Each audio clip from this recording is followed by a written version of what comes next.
panjenengan kali Ndara Puntadewa kali Ndara Janaka menika tunggal wadah, tegese tunggal ibu. Mongko Ndara Sedewa nek kula niku beda ibu, mongko ujaring para sepuh, yen kowe tresnani adimu ku alon ki tresnanono ngluwihi adimu sing tunggal wadah. Lah kok malah sampeyan nundung Ndara Sedewa niku karepe piye?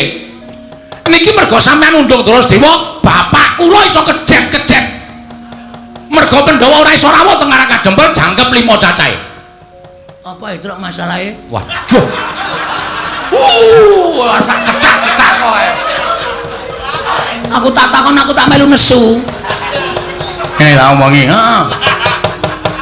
Ndara Werkudara nundung Ndara Sedewa. Wus. Mergane Ndara Sedewa nggondhali pustaka Jamus Lima Sada sing arep diboyong Ndara Sinuwun Ndarawati. Heeh, terus Ndara Sedewa diseneni Ndara Werkudara ditundung lunga. Monggo kowe ngerti to, bapak butuh Pandhawa 5. Heeh. Monggo nek ra ana siji iki tegese Pandhawa ora genep 5. Ngono ya? Heeh. Lah terus masalahe kowe nesu? Lah ya iki mau. Iki mau. Watis. Ora ana ketoke ora ana sing nggo nesu ya, Tru. Ndara Werkudara nundung Ndara Sedewa. Heeh. Mergo Ndara Sedewa nggondhali pustaka Jamus Lima Sada. Ndara Werkudara duwe penemu pustaka diparingke Sinuwun Ndarawati. Betul. Ndara Sedewa terus ditundung mergane wani karo Ndara Werkudara. Terus Ndara Sedewa lunga. Heeh. Lah iya iki nesune nggo nendi?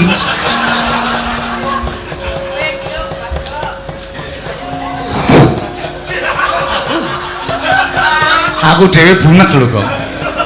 Ngene lho.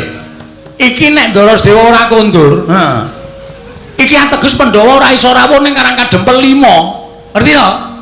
Bapak butuhke apa? Bapak butuhke obat. Obat nggo ngobati matamu kuwi.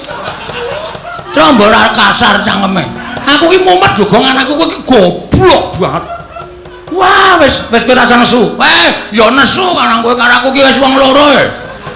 Nek nesu karo Ndara Werkudara. Masalahe Ndara Werkudara nundung Ndara Sedewa. Oke. Rasa suluk, rasa suluk. Gak suluk barang ora. Men ketok greget ora. Maksudmu piye, Wer? Adimu dhewe tundunge maksudmu piye? Monggo bapak mbutuhke Pandhawa 5 rawuh nang Karang Kadempel sinambi mundi. Apa to? Pustaka Jamus Lima Sada. Pustaka Jamus Lima Sada. Aku nek nganti kok bapak ora kelakon didep Pandhawa 5, nek bapak cilik